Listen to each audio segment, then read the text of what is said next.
Hey everybody, and welcome to another episode of Deckin Around. My name is Tyler. I am Steve. And today we are really excited to welcome Katie Morris to the show. So before we jump into it, make sure to like the video and subscribe to the channel. And without further ado, here is Katie. Katie, welcome. How's it going, guys? Good. How you doing today? Yeah, I'm good, thanks. How are you? Good. Absolutely amazing. We're so happy to have you on the show. So thank you so much for coming on. And especially since it's late, we're really happy to have you on. Yeah, excited to be here. It's 11 o'clock here, so not too late. All right, not too bad. That's not too bad. Yeah. We'll try and not keep you up way too late. So we won't pull a Jackson, that's for sure. Yeah, for the love of God, now. Oh, that was our live stream, wasn't that? Yeah, and I do not have that in me for a while. I need to recover still from that. So, but no, we're super excited to have you on.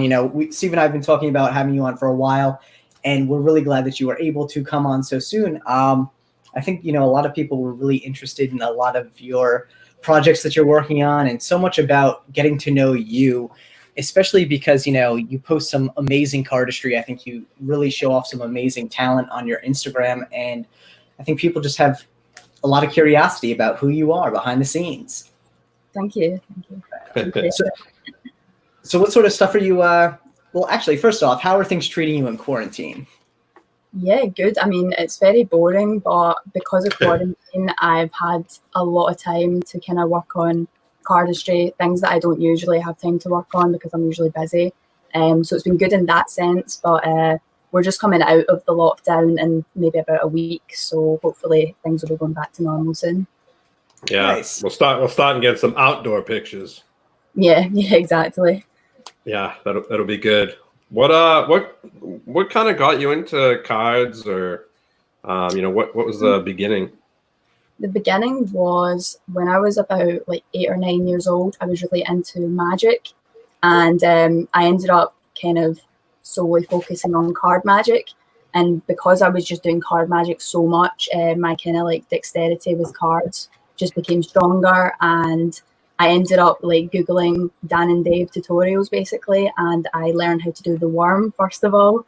That was my first. Did you learn it? You learned that from their video? Yeah, that was by far the best worm video I've seen. That was the one that I learned the worm from.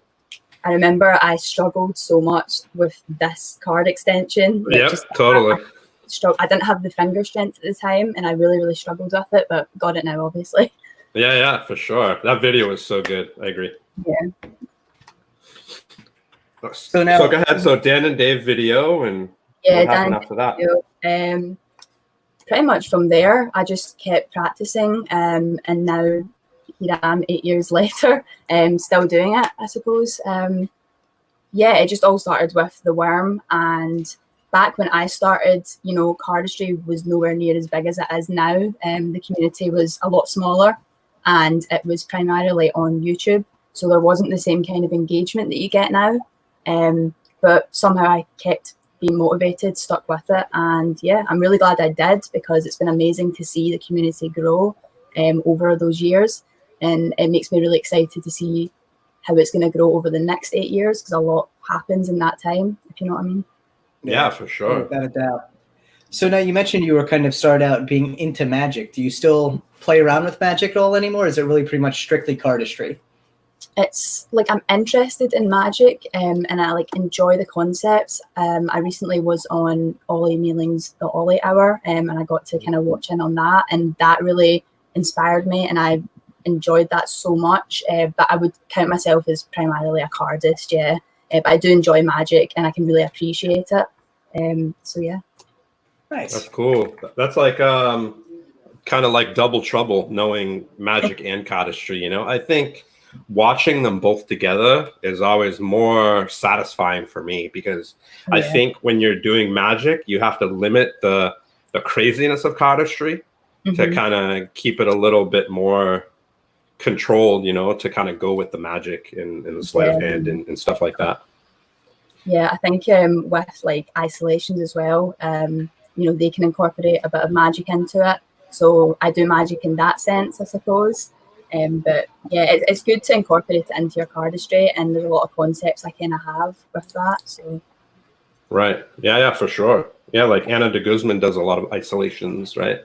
yeah, she does too. Yeah, I think I've seen quite a lot of her isolations. She does I can't do it myself, but the one where it goes like this, that can look a lot. Yeah, I can't do it myself, but yeah, actually stumbled across one of her older isolation videos today, and it was on someone else's profile, and they had posted it, and it must have been from like a couple of years ago, and I was like, oh wow, like looked really like smooth and really cool to see. So yeah, she's definitely up there with the isolation crew for sure. Yeah. I think she's doing that a lot of the crazy isolation stuff. Yeah, but like I think once you get it down, it becomes easier, right? Yeah, definitely. I mean, I only got interested in isolations about 2 months ago. I was like solely a packet cutter before then. And they've really, really grown on me so much. And it's something that I kind of wish I'd experimented with before. But I just didn't. It wasn't kind of my thing. But now I'm really into it, and I have a lot of ideas ready to kind of release soon, hopefully. That's awesome. Yeah, we definitely look forward to that. If a good kind of good people to watch is like jugglers, like fire spinners and jugglers, and a lot of them are really, really good at isolations with bowling pins and different things like that, with hoops and stuff like that. They're really good at isolations. Yeah, I've seen some of that live, I'm sure, before, like when I was on holiday in Spain at one point. That was really cool. So right on. So one of the things that already Luke brought up, because it's Luke, he was like, we're already past the time where we would usually sniff a deck. So lately we've been knocking this out early just so that we can continue on with the show. I don't even know if Stu's on, but we can still get this out of the way. So why don't you go ahead, pick up a deck and give it a sniff? There's no real ceremony or recommended way to do it. So whatever you're comfortable doing with it, feel free. Okay, cool. So Luke will be happy to know that these are the ones that I'm going to sniff. So Luke, she's gonna sniff your arrow deck. So if I just to open the box, just sniff them inside the box, or take them however you want. Take them out. You can leave them in. It's up to you. Okay, you ready for this? Yeah. I don't know if Luke is ready for this. They smell new. Nice. Oh yeah, there you go, Luke. These cards are amazing, by the way. Shout out to Luke. Yeah, I think they have a massive potential for isolation concepts, and they're definitely something I'm gonna play around with in the future and just try create something with. So yeah, if you're into isolations, I would recommend getting a deck of these and seeing like kind of what you can come up with. Yeah, they are amazing. Cool. I absolutely love what Luke did with that deck. I think it's really outside the norm of what people were expecting with it, but it is so phenomenal. And the fact that like the fans are so different, like they're both on so different like ends of the spectrum, whether you go with the small arrow fan or the big arrow fan, it's so cool. Yeah, such a unique deck. Like I've never seen anything like this before.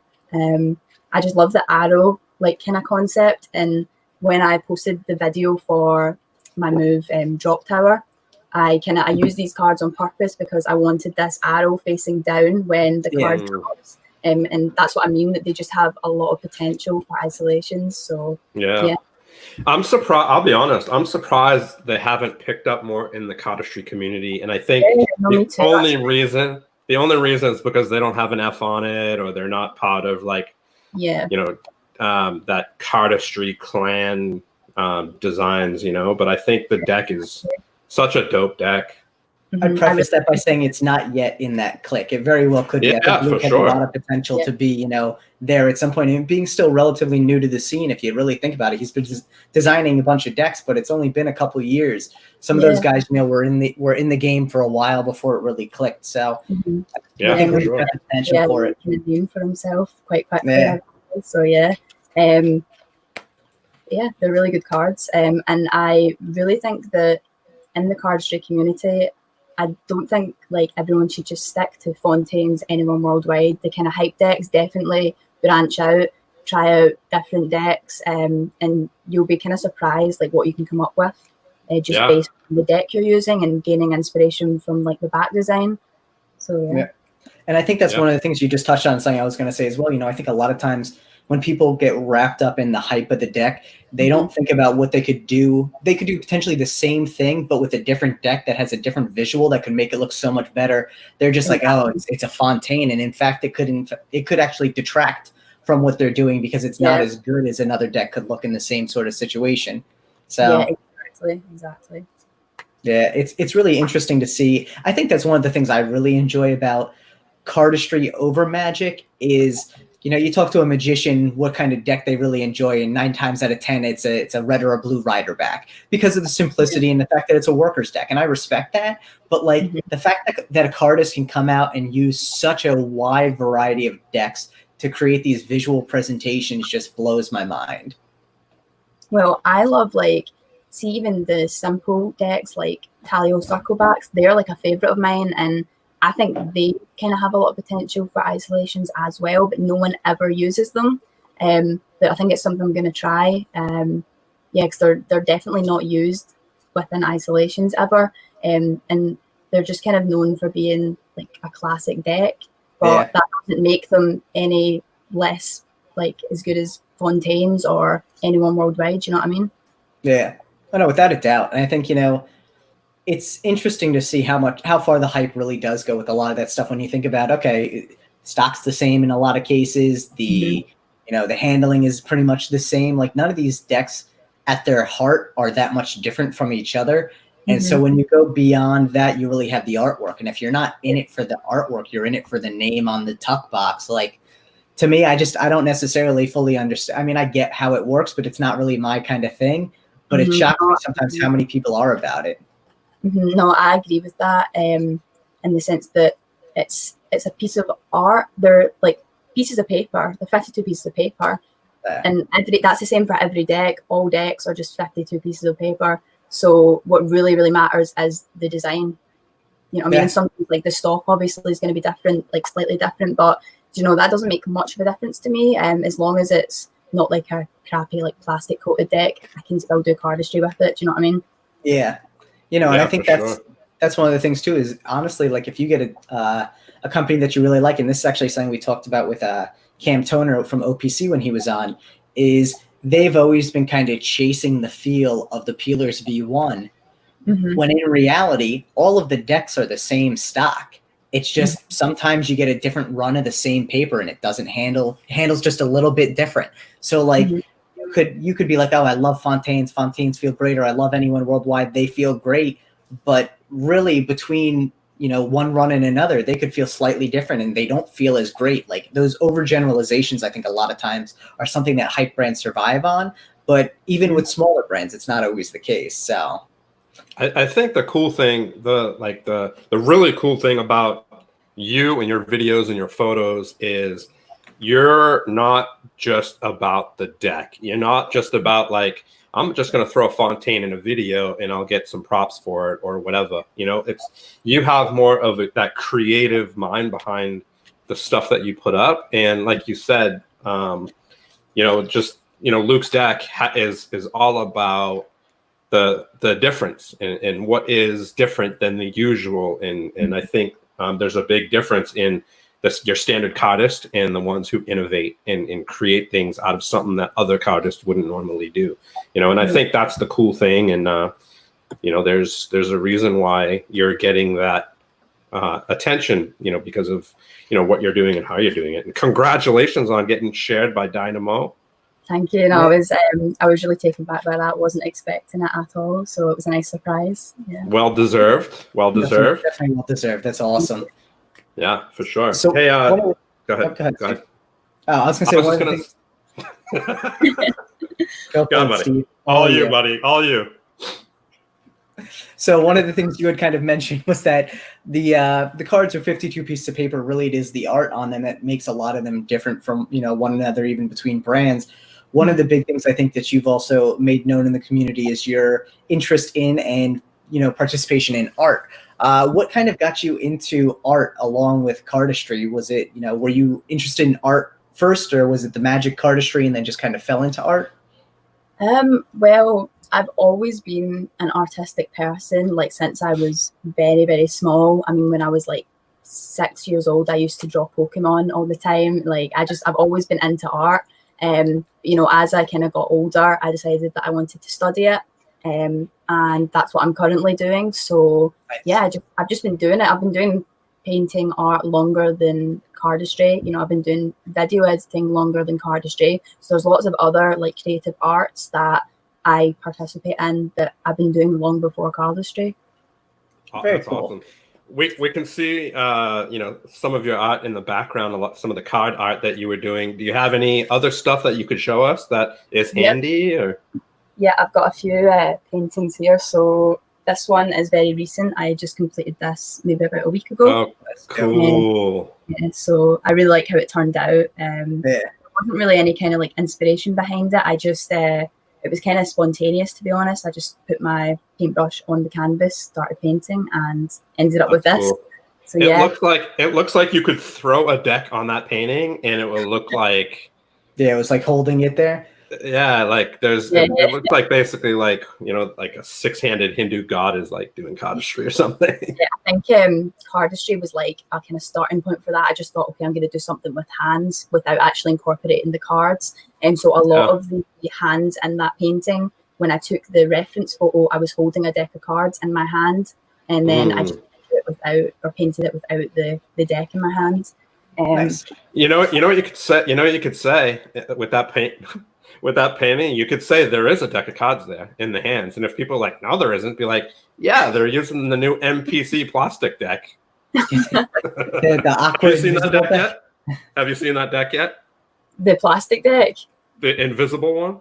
Yeah. No, I think so, no. It's basically Oh my transparent plastic with transparent ink on it. And so you can like very faintly see what the cards are, but it's something else. So it's pretty cool. They made like 60 grand. It was out of control. Yeah. Oh, yeah. They made a ridiculous amount of money on Kickstarter for it. Shocking. I haven't seen this before. Like, We'll send it to you. Yeah, send me it anyways. But another painting. So this was like my final kind of development before my final piece in my college course. Cool. So I feel like the lighting's a bit weird, but yeah, it's a lot more kind of saturated in person. Yeah. So awesome. That one, I'm really proud of that. It's probably one of my favorites. I always display that in my room. How long did that take to do? About a week, I'd say. And I was working on it every day, so not too long, but yeah. Cool. I like me to like kind of 30 years to do that. Yeah. I kind of like ECAT. to fill the room with like art because it's just inspiring to be surrounded by art, and that kind of inspires my cardistry in certain ways as well. Just surrounding myself with creative work helps my cardistry, if that makes sense. Yeah, for sure. ECAT actually stopped in and she said the artwork looks great. Oh, did she? Okay. Yeah. Nice. Thank you very much. Cool. I've got another one if you want to see. Yeah, let's see it. Yeah. So some people probably see this cool. Yeah, I love that one. Yeah. So cool. Yeah, that looks great. Yeah, that one. The vert one. Now, how big is that one compared to the one on your wall? A1. Yeah, this is A1. So it's the biggest painting I've done before, to be honest. It took a while, cool. And it took a long time to kind of get these lines nice and sharp, perfectly straight. Yeah. Dude, I love even the texturing of the side of the deck as well. Looks amazing. ECAT wants to know if you do commissioned work. I do, yes. I'm working on a commission right now.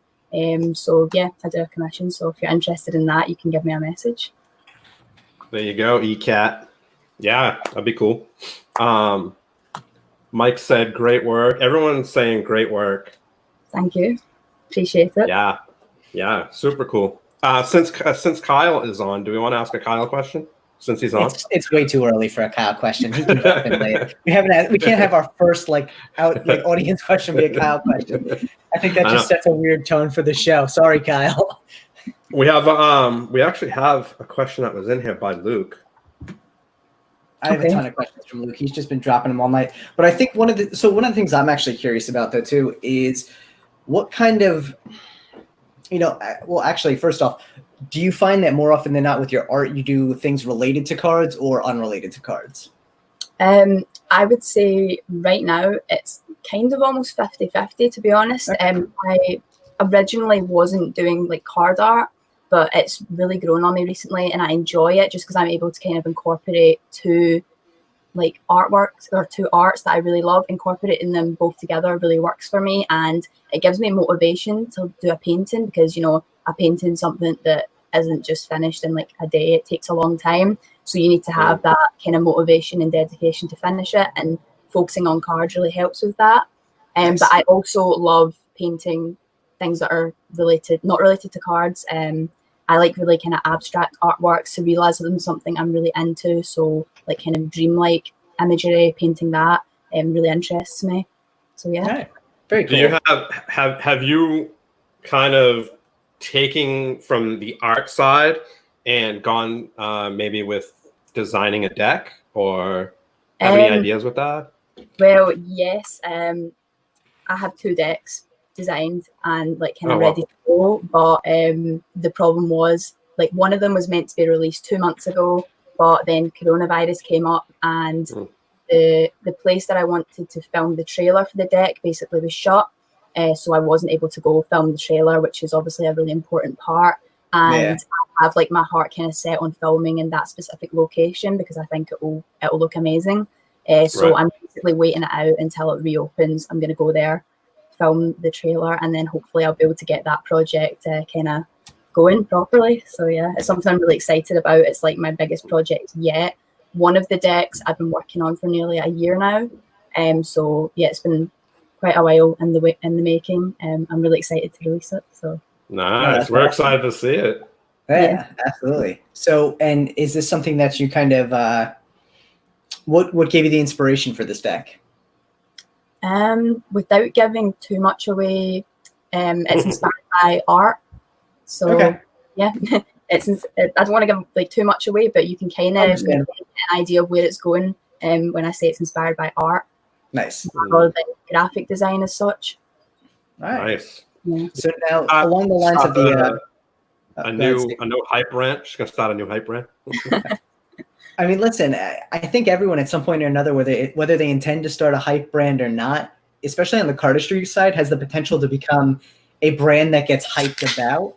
As long as you're not necessarily acting like a hype brand. It's just that you get hype associated with your brand. I think that's perfectly fine. So go for it. I mean, I think that would be amazing to see another brand come into the fold and really have a challenge to it. I think that's one of the other things that we don't see a lot is, there's a handful of them, but for the amount of decks that are put out by men, there's very few decks that are created and produced by females. Obviously, ECAT was in the chat. She has one she put out. Emily Slights 52 has another one that she's put out. Caitlin Chen's working on a deck right now. But in the scheme of things, Steve and I look at probably 10 to 20 decks a week that are new, that are being put out by guys.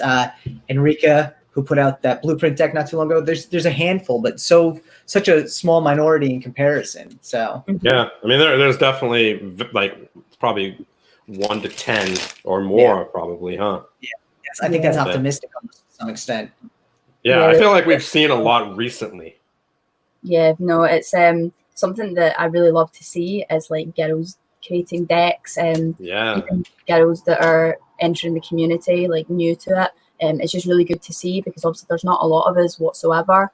So it's something that I get really excited about when I see the girl making a deck or, just a new girl in the community. I really love seeing that. Yeah. How that's like is a perfect segue for me. Like what okay, so let's start by saying like because you are a female in the community and you're the minority, right? There's less females doing cardistry, doing magic, and things like that. And I always try to bring this up when we do have a female guest on. And how is it navigating through that kind of, I guess, male-dominated field? And how do you? I'm sure you get annoying messages on, do you have a boyfriend, or how old are you, or you're single, or just, how do you navigate through that, and what do you have to say to, those people, Well, I think, every female cardist can agree that we've all gotten like messages at some point from a male cardist asking if we've got a boyfriend, if we're single, these kind of questions. And, you know, it's just not something that's necessary. Like, I wouldn't message a guy that does cardistry and be like, do you have a girlfriend? That's not something I would do. It's quite difficult to navigate through, to be honest, because there's not really too much, like, as a girl, you can do about it. You're just kind of, you know, if you get these messages, what are you actually meant to do? Like, block the person. That's your only really option. And don't get me wrong, like, the vast majority of the cardistry community are so supportive and treat me just the same way that they would treat any other cardist, and I really appreciate that, because that's what I want from it. I just want to be treated like every other cardist out there. You know, I don't want any like special treatment. I don't want any of these messages. If you're going to like compliment me, compliment my cardistry. Do you know what I mean?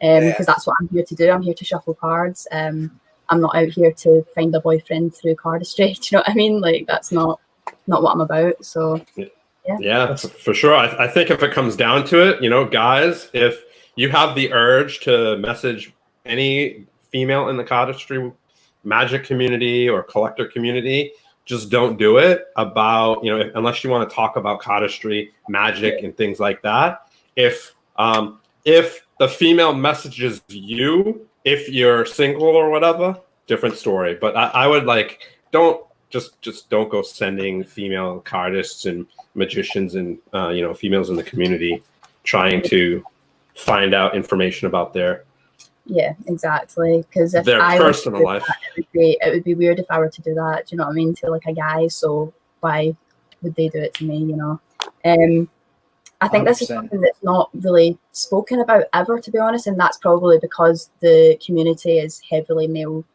dominated. So there's not many females to talk about it, and I feel like it's something that I think should be discussed more, to be honest, because I think as a female, and I'm sure other female cardists will agree, it's something that does make us a bit uncomfortable, and it's important to talk about it. So yeah, if any guys are watching this and they think, oh, I do that, don't. That's all I've got to say, you know.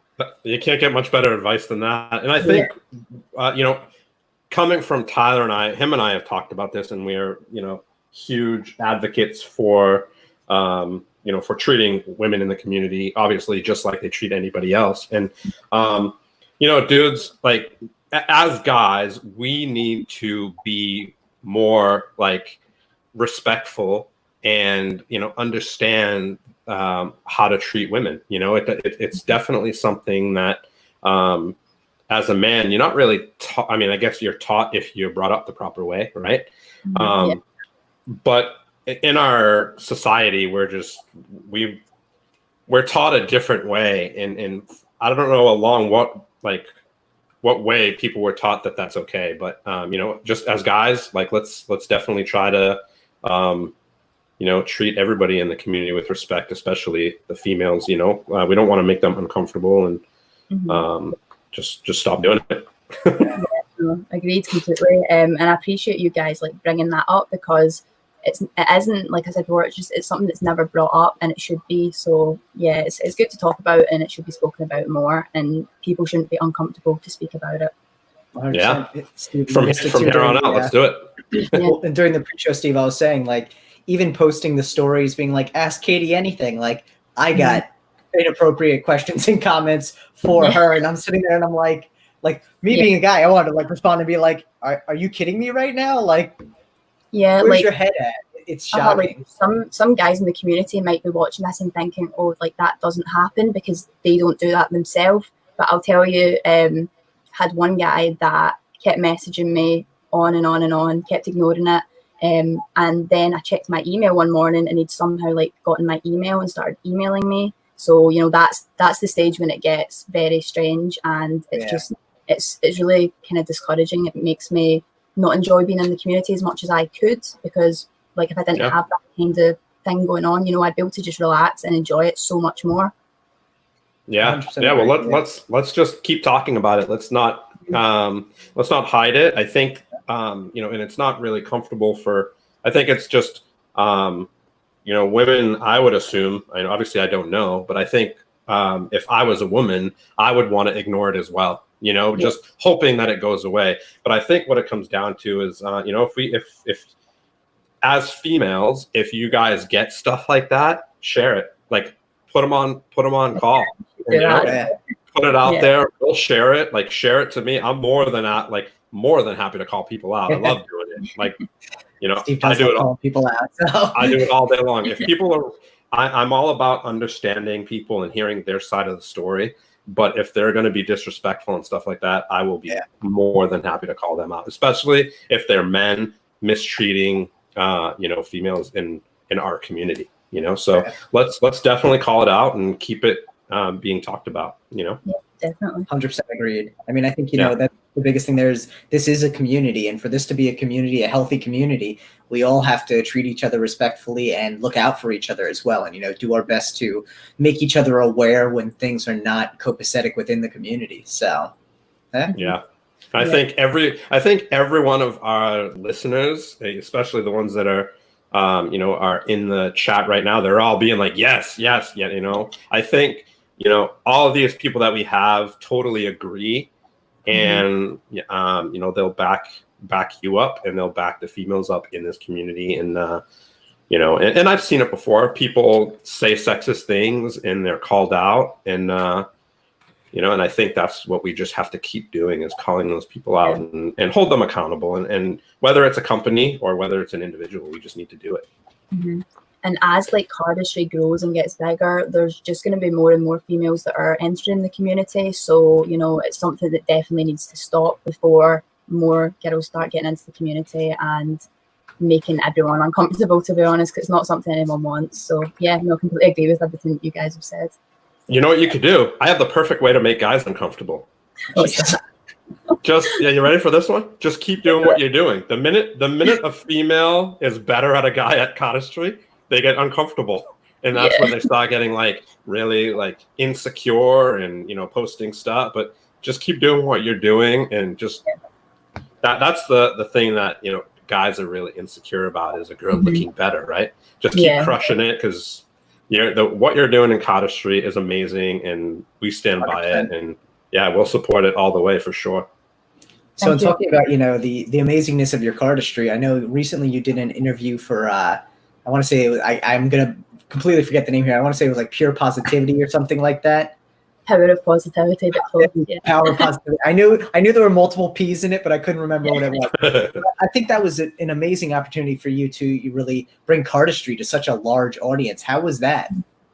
Yeah, that was I really enjoyed doing that, because they sent me a bunch of questions to answer, and I was like, this is really great, because I can, you know, answer these questions. They'll post the video to their like millions of followers and really kind of spread the art form. And I know lots of people have done it before on like these viral platforms. They'll get a video of cardistry going viral, and it really does help to spread the community. So it was something I was really happy that I was able to do, just be a part of making cardistry bigger than it is now, and just spreading it. Yeah, that's cool. It was an amazing opportunity for sure. I mean, when you posted about it, I was like, oh wow, this is awesome. Like that must have been almost surreal. I mean, between that and getting on the BCA and then getting reposted by Dynamo, like this all and all in a short period of time. Like this must be a lot for you.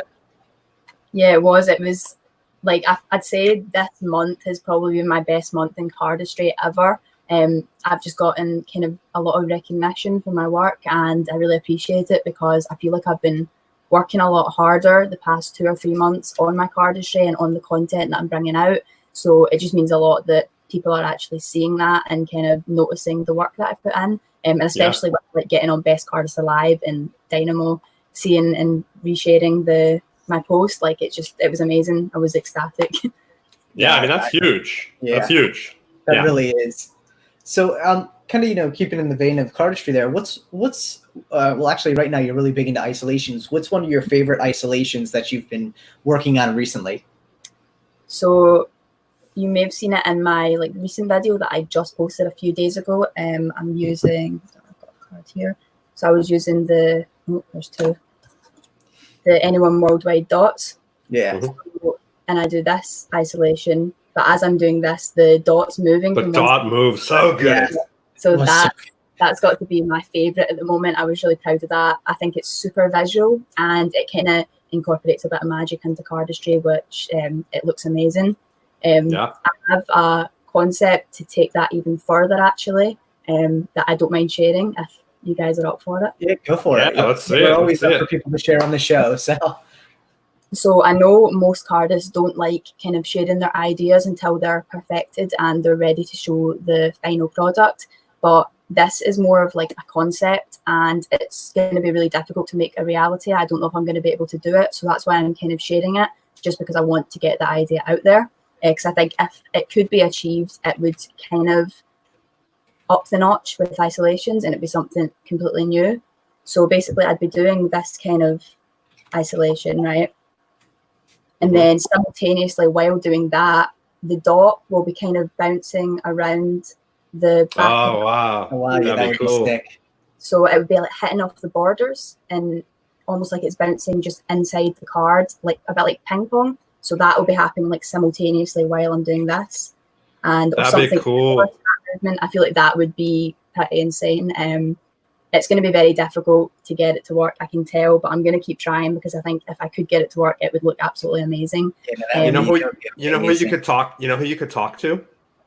Do you know the magic, the gaff cards that Shin Lim and them use? Like some people, magicians use it. They have levers in the back where the pips move. Oh, right. Okay, I've not heard of that. Yeah, it's basically I think two or three cards on top of each other, and they create like a little like push tab in the back, and it literally moves the pips into like maybe a six of hearts. It turns it into a six of diamonds or whatever. Reach out to Deckhead, because Deckhead has. Have you seen the hole punch? The hole punch trick. No. I'll have to find out what it is. I'll connect you to or Kyle, Diesel Illusions. They know a lot about. I know who that is. They know a lot about gaff cards. You connect with them, and they'll figure out how to create those little notches for you. ECAP might even know actually too. I think you could definitely do it with that technology, and it'll be easy for you. Yeah, that'd be really cool actually. Because I was sitting there and I was like, is this actually possible?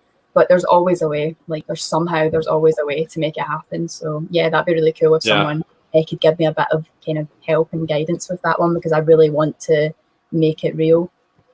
Yeah, that'd be dope. And I think it'll be definitely possible and a lot easier than the other ones, because it's just the black dot rather than spades or hearts like separating and turning into something different.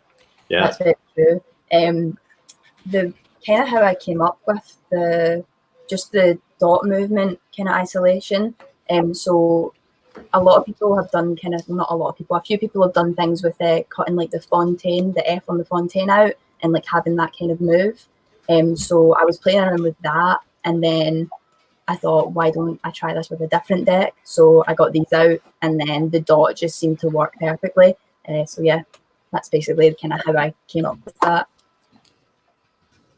Nice, that's cool. I think just the innovation is really cool with new stuff. Yeah, it's definitely, for me, I don't have that type of creativity at all. Like I'm definitely not creative in that aspect, and same. It's crazy. I think that's part of what makes it so interesting to the masses is most people either don't know how to tap into that creative side, or they're just not in that mindset. So like they see these things and it's amazing. I mean, I think there's so much reaction to new cardistry and like the visuals of it as there is to magic. Some magic tricks just blow people's minds. Same with cardistry. People, speaking of, previously we were talking about the Fontaine trial. Some of the stuff going on in there was just mind blowing. Yeah, yeah, that was crazy. I watched all the entries. It was absolutely amazing to see some of the ideas people have been saving up for so long just to release, and yeah, it was absolutely amazing. Really inspiring as well. And I think that's one of the cool things about it, is you get this whole new generation that comes into it. So again, talking back to the power of positivity that you did, you bring new people in, but then you also they show friends, and they show these friends these cool little tricks, and their friends go out and they're like, oh my God, this is amazing. And I think, really with cardistry, one of the things that's so different from magic and from a demographic point of view is, magic really is probably to some extent, obviously younger kids, but I think a lot of people who really get into Magic and run with Magic are now in their, later years. Now they're in their 20s, 30s, 40s. Cardistry really seems to fall into that like 13 to 19 window for a large majority of it. So you have a whole different segment that's kind of enjoyed Magic for a time, stopped enjoying Magic, or just kind of like lost interest, and then they're discovering Cardistry, and it allows them to reconnect that interest there. It's so cool. Yeah, no, exactly. I mean, you said 13 to 19 is kind of like the age bracket for Cardistry. Yeah, so I'm turning 20 in 2 weeks, and I hope Cardistry is something that sticks with me past 19. Let's hope so, yeah. I mean, that's major. That's maybe like the majority of people, I'd say, probably fall into that category just because of like demographics windows. Because you got to figure a lot of times with demographics, it's usually like 14 to 18, 18 to 25. And I think for a lot of people, 20 to 25 is when life really picks up, and some of those other hobbies kind of fall off somewhat. But I think the people who really enjoy Cardistry and drive with it, I mean, look at like Shauno is a perfect example. Like, he's been doing it for years, and it's clearly an integral part of his life. He'll continue to do that, I'm sure, for a very long time. Same with you. This is something that you've integrated into your day-to-day. It's something that, you'll take with you as long as you want it to, which is, I think, so cool. Yeah, it's something I definitely plan on sticking with throughout my whole life. I mean, it's something that brings me like a lot of happiness, and I just love it so much. Why would I let that go? I've had people tell me before that it's a useless skill and it's a waste of time and things like that. But to me, it's not. And you can't let anyone tell you that something you enjoy and you find rewarding is useless. And that really annoyed me who said that, because they were making me feel like I'd wasted 8 years when I haven't at all. And like, yeah, it might not be a useful skill, but if you enjoy it, then that's what matters. It's the same with like people that play video games. It's not a useful skill, but if you enjoy it, you enjoy it, and no one else has a right to tell you anything different. I mean, we all have a useless skill, right? Yeah. And honestly, in this day and age where people watch Netflix all day long, like video games, you're working on hand-eye coordination. Cardistry, you're working on finger dexterity. Television, your brain literally shuts off. So there's nothing good about that. And people spend tons of time watching television. I'm guilty of that. But I also would like, it blows my mind that people could ever say in this day and age too, that something is a useless skill, because who would have thought people on YouTube making videos for fun would be making tens of millions of dollars a year? Like, so nothing. Don't get me started on that shit. There's like people nowadays obviously making a living off of like Cardistry and their brands, and that's absolutely amazing. So it can kind of turn and bloom into something that's more than just posting videos, and that's not useless whatsoever. So you can make it anything you want it to if you stick it out. Yeah, 100%. And you don't have to do anything else if you don't want to. Like, just the fact that you enjoy it and it takes like stress away, and it just creates ease of mind for you. It's amazing. It's a like stress reliever for me, definitely. And I think it's just because it's been ingrained into my life for so long now that picking up a deck of cards is like comforting to me. And I don't know if that's just me. I'm the only cardist. I'd love to know if other people get that as well, but it's comforting to me to shuffle cards, as weird as it sounds. No, I think it's great. Yeah, it's definitely great. I mean, and a lot of times too, like you said, people are turning it into their living there. And the interesting thing about it, where your creative inspiration comes from, is different for everyone. So whether you find it in cards or you find it in baseball or whatever it may be, like the actual output is the amazing part of it. So I think Tyler, you probably do it, right? If you're sitting watching a TV show or whatever, I'm on the couch, like literally doing like packet cuts or just the easiest thing, something that I could do. I'll try, I'll sit there and just mess with cards, as I'm watching TV. And I think, basically got cards in my hands at all times, no matter what I'm doing. That's something I love about it as well. You can just be sitting watching TV, watching a YouTube video, and you can have cards in your hands. I can even be painting and I can have cards in one of my hands. It's just in doing one-handed cuts. It's I think that's the sign of people who who create things, and and that's the difference between people who are great at things and people who are okay or good, or I think the more time you put into it and more energies, the better you become.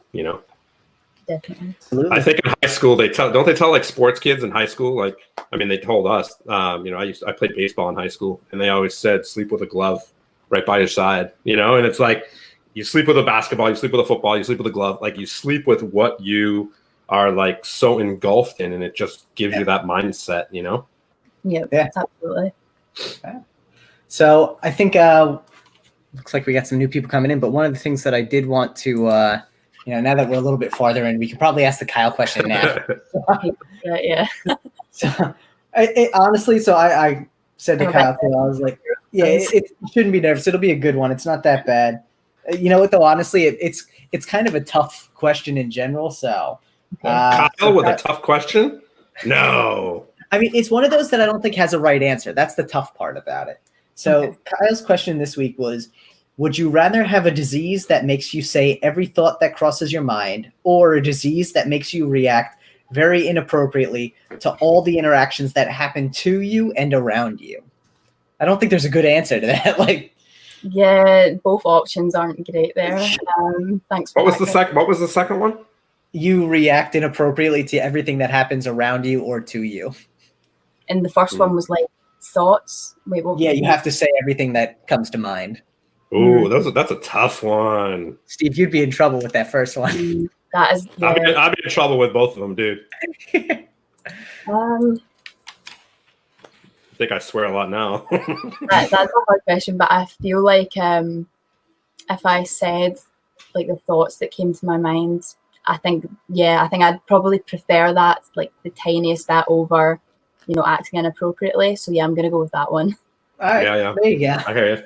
Yeah, both aren't great, like to choose from though. So definitely not an easy question from Kyle this week. Like I said, I think either one can make you like a social like outcast. So yeah, it's a matter of how you handle it. But Brad said he was driving on the interstate and he just sprayed a full deck all over his car like an explosion. The lady's face next to him was priceless. So yeah, but we actually go ahead. Oh, go ahead, Steve. No, I said go ahead. I was gonna say something stupid. I was gonna say like, how I don't know if this happens to you guys, but like literally it happened to me the other day. Like I'll be on the couch playing with decks or whatever, practicing Anaconda, and that thing I'm fucking horrible at it. Like it literally has taken me forever to do. But I literally was using the Spectrum deck by Bicycle. And every single card is different. It's all a different color. I don't know if you've seen it. Yeah, I got that one. I love that deck. Yeah. Yeah. So after I was done, I counted because I always want to count when I'm doing that just to make sure I have them, And I lost a card and I couldn't find it anywhere. So I put the deck in with my like thank you cards. So basically, I signed my cards and stuff. I put it in the deck, and my girlfriend walks in and she hands me a card, and it was one of the cards that was like somewhere I didn't look. I like always lose cards, whether it's like that McDonald's French fry that falls under your seat and you find it 6 years later. Yeah, I'm the same with that too. My brother's always finding cards around the house and he's bringing them to me and giving them back. And yeah, they're probably everywhere. I think every deck that I've got that's opened, there's not a full deck there. There's definitely at least one card missing from each deck. Yeah, that's how it is when you're throwing decks around. Yeah, I mean, if you're not losing cards, you're not doing it right, or you haven't dropped a deck in a while. So, and that's always the worst. But I feel like Luke also, this question here that I have from him is a little bit baited, but we'll ask it anyway. What are some of your Luke is good at this. Who are some of your favorite UK creators, both in cardistry, magic, and card design? Don't say Luke. Don't say Luke. Don't say Luke. Everybody but Luke. That is quite hard to answer because I feel like overall I don't have favorite cardists. Like I just kind of I love the whole community, right? That sounds cheesy, but I do. But there's not like a specific cardist in the UK that inspires me or is my favorite or anything like that. But I mean for design, obviously. Who Damn else it, is you in the weren't UK supposed that to say designs? his name. Who else is in the UK that designs cards? Does Luke win by default? Yeah, I Yeah, think he does. yeah, I think so, to be honest. Pretty much. Luke always wins by default, whether he's involved or not. Oh He's my gonna God. be the winner of everything. Like, oh, who's your favorite Stockholm 17 deck designer? Luke Wadey. So now, and I guess, saying you enjoy the whole community, Mhm. are there specific cardists though who kind of give you inspiration? Not to say that others don't, but who do you usually go to when you're really looking for either whether you're stuck on a move you're trying to develop and you need to just kind of get in the right mindset? Who are some of the cardists that you watch? Steve Definitely not. Rosenfeld. Yes. Steve Rosenfeld. So I feel like I'm really inspired by the Cardist that were doing it back when I started, because Okay. to me, if you've stuck it out for that long, like you must be good at what you do. Like those kind of Cardists have sort of a place in my heart, and I do kind of go to them. So like for example, like Sean O, Patrick Varnavis, Oliver Tobias, all the kind of OG Cardists. Like I really look to them for kind of inspiration, just because I know they're like it's like a familiar face. And I know that the content they put out is inspiring and it's great. But I mean, I think like I'm more inspired rather than like people and Cardis. I'm more inspired, as weird as it sounds, by like everyday scenarios, everyday objects, music, art, even down to like my dreams. That's something I want to talk about actually, because I don't know if I'm the only Cardist that dreams about cardistry, but that's the thing. You're not the only one. Everybody does. Yeah, I actually had, so I had this dream maybe like 2 weeks ago, and in the dream I was holding a card box like this, okay, but obviously like it was in a box, so there was no actual cards. And I came over and I like went to cut the deck like a Z-grip, but it's a card box, so that's like not possible. But in the dream I managed to cut it, and then I kept doing like a cut, and the box kind of like folded in on itself and became one card. And then when I woke up, I was like, that should be a thing. Like, that would be amazing. So for the last 2 weeks, I've been sitting cutting up boxes, trying to find a way to make this work. But I think it's just not going to work, to be honest. But if anyone wants to try that out, I think that would be a cool idea if it was possible. I dreamt about that. So, yeah. That's so cool. Yeah, I think you're like combining magic with cardistry in a totally different level. And I think you can definitely make it happen. Like I definitely think you can make that stuff happen. I mean, there's so many different like tuck tricks that fold into a deck, or just reach out to people. See if people post. Reach out to Bob Magic. He'll probably hook you up, like tell you the right direction to go in. I don't follow many magicians. I think that's kind of the problem. I think I should maybe follow a few more inspiring magicians. It's purely Cardist on my timeline, apart from maybe a select like 3 magicians that I follow. If you guys after this send me the links or the Instagram stuff, I'll definitely follow a few magicians. Yeah, there's some rad magicians that are just super active in the community, like Patrick Kuhn, Bao Magic, ECAT. There's definitely people that I think would be dope to follow that you can interact with and get a lot of info from. If anyone could figure it out, you know who it is? It's Callan Morelli. He is. I have 100% belief at this point that guy can do anything. Like he's like MacGyver. He's MacGyver. Like I don't know how he does half the stuff he does, and I'll sit there and watch his Instagram videos like 40 times, being like, I just must be missing something, and like he blows my mind every time. He's amazing. Yeah. No, Bob put a happy face on here. There you go. Callan Morelli, like he's. Like I'm actually very inspired by his magic, and like I kind of find inspiration from him and incorporate that into my cardistry sometimes. That's how I kind of come up with like the kind of cardistry like illusion type things. It's a lot of it was inspired by him actually. His recent kind of illusion type things with the gimmicks. I just think it's absolutely amazing, and it fills me every single time. What are you going to call it? What are you going to call this new thing you're creating? Because I think you have magicians that use cardistry, and then you have cardists that use some type of magic, card magic.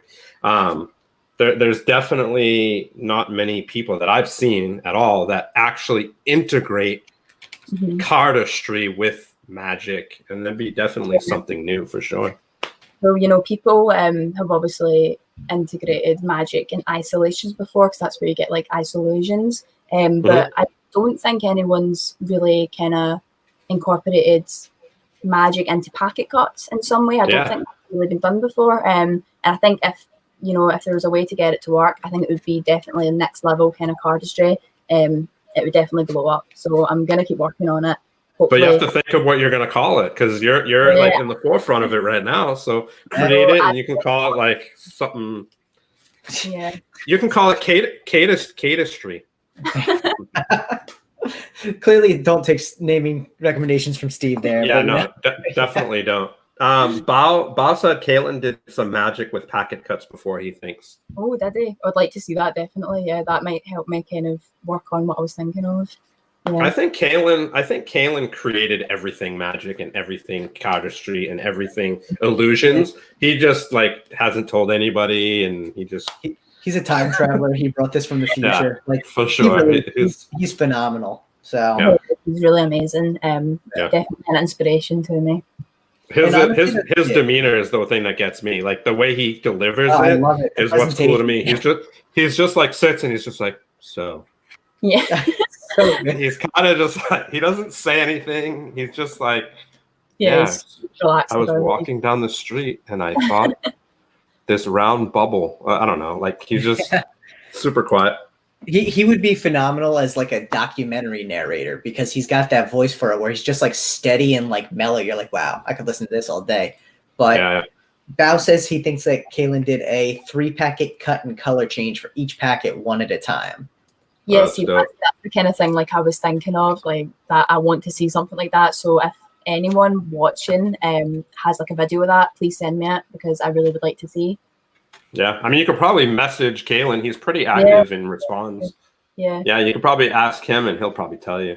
Yeah, I just dropped his Instagram in the chat, guys. I'll also drop in the comments below. Definitely check it out. There's also going to be some other stuff down there to check out, so make sure to keep an eye on it. But heck yeah! Can you show us some type of cardistry stuff that you've been messing with? Or I'll push this down so you can see. I'll do. Hopefully, I don't drop them. It's nerve-wracking doing it live. You know what? If you drop them, that'd be cool, because then it shows that you're human. Yeah, exactly. I'm not gonna lie, I do drop the cards a lot. Yeah, that happens. So this one is called Triptych. That was a very rough performance. Could you see it there? Yeah. It was perfect. So it looks like you're using all white cards, but that's fine. They're pink fontaines, so they're like they don't show up well on camera. Yeah, we still can't see it, which is okay. It's fine. Anyways, the movement was there though. That move was called, or I decided to call it Triptych. I posted videos of it before, but I've never kind of like released the name. The reason it's called that is so my kind of final graded unit project at college this year was to create a triptych artwork, so like an artwork of 3 panels. Cool. And while I was creating the final piece for that, I was messing around with that move, and I was like, wait, that move has 3 packets. Why don't I just call it triptych? So that's cool. That's how you ever think of doing like tutorials or anything like that? Yeah, that's something that came to my mind recently, actually. I feel like it would be a good idea to do a tutorial. I mean, I was going through my YouTube channel, basically. I have about 300 videos that are on private, and I was just going through them. Holy cow. Yeah, they date back to 2012, so I was going right back, and I've got maybe about 5 tutorials in total. And I was watching them, and I was like, I should do this now, but like my cardistry is a lot better now, so the tutorial would just work a lot nicer. So yeah, I think I'm going to consider that and might make a tutorial sometime soon. That'd be cool. Yeah. James McCartan actually had a question, because I know James is trying to get into cardistry a little, and I think he posted a story about it today. But he was curious if you had any recommendations for, somewhere that someone can learn some beginner cardistry. And I know earlier you mentioned, some of the Dan and Dave videos from way back, but any other cardistry tutorials that pop to mind, I guess? I mean, the way that I learned was just like going on YouTube and literally just typing in beginner cardistry tutorial. I think that you need to I think like you need to kind of start with the basics. And I don't know, maybe does James do like magic or anything like that? James used to do magic, yeah. So he might know like the kind of basic mechanics, and he can like start from there instead of starting completely fresh. But if he just types in beginner cardistry tutorial, that's probably your best bet. Just look through it until you find something that you think you can manage and looks cool, and then learn it. Yeah. You know who I thought was really, really good? Is it Lotus in Hand who does those, or is it Dealer's Grip? I think it's Lotus in Hand. I think they have the tutorial basics, it's called. Just go into YouTube and type in tutorial basics. Amazing. I think the way they teach it is really cool. And it's very, very well done. Yeah, I think as a beginner in cardistry, it's definitely easy to try and like jump ahead and learn things that are way too difficult and like just cuts and moves that just aren't possible unless you've got the basic mechanics and the kind of finger strength for it. So yeah, definitely start with the basics, then like kind of work your way up, and once you've got everything smooth, then you can start kind of putting it all together and learning kind of full moves, creating your own in the end. So yeah. What do you do to get past that stage that you've been working on something for 3 hours and you still can't get it? Like, do you put the deck down and work on it another day, or do you like just push through that? Or so like having a creative block is something that I do experience quite a lot. And the best way to kind of tackle it, like in my opinion, is to just put the cards down and experiment with something completely different. So, like I'll put the cards down and I'll focus on art instead. Or let's say I'm struggling with an isolation, I'll just stop doing isolations and solely do packet cuts. And I think, I was having quite a bad creative block with creating packet cuts about 2 months ago. And that's why I thought, why don't I try isolations? I've never experimented with them before. So I gave it a go, and I ended up, finding something that I really love. So just putting the cards down if you're stuck and trying out something different that it needs to be something creative, I would say, because then it's going to help like kind of train your brain to think more creatively, then come back to it and see what you can come up with. Yeah, because I don't think we can really learn anything once we're frustrated, right? I think the mind totally looks at something different because it doesn't really give you the opportunity to be like, okay, focus on what you're doing wrong, and you're just focusing on like, I can't get it, Yeah, I have a habit of getting really frustrated with myself. I'm really hard on myself when it comes to cardistry. If I can't create something, I will get very annoyed at myself, and I should just stay calm, because there's nothing worse than being frustrated and then you're just going to drop the cards. It will make the situation a lot worse, to be honest. Yeah. Can you do this trick right here? What's happening? I don't know. It's called an old ass Luke Wadey deck that sits on my desk. So how's that for a pack? Oh, there you go. All my decks from Luke are actually like fairly new, so none of them are kind of poop decks yet, but they'll get there, I'm sure. This deck is like so worked that it's like almost sticks together, just the whole deck. Dude, that's a great cardistry training deck, though. You got it's funny how much like I think decks wear so much so much more for I think cardistry, because you're just using them in such a more intense way. Whereas like it's funny because you talk to like magicians too who say like, oh yeah, we don't buy nice decks because we destroy them. But the way they destroy them is they like tear them, eat them, burn them, whatever. Cardists like just use them until they fall apart, which I always think is amazing. And cardistry decks are so expensive as well. So to have to like buy a new one, like a new deck of Fontaines, like if you want like futures, like you know what I mean, you're gonna have to spend a lot of money each time.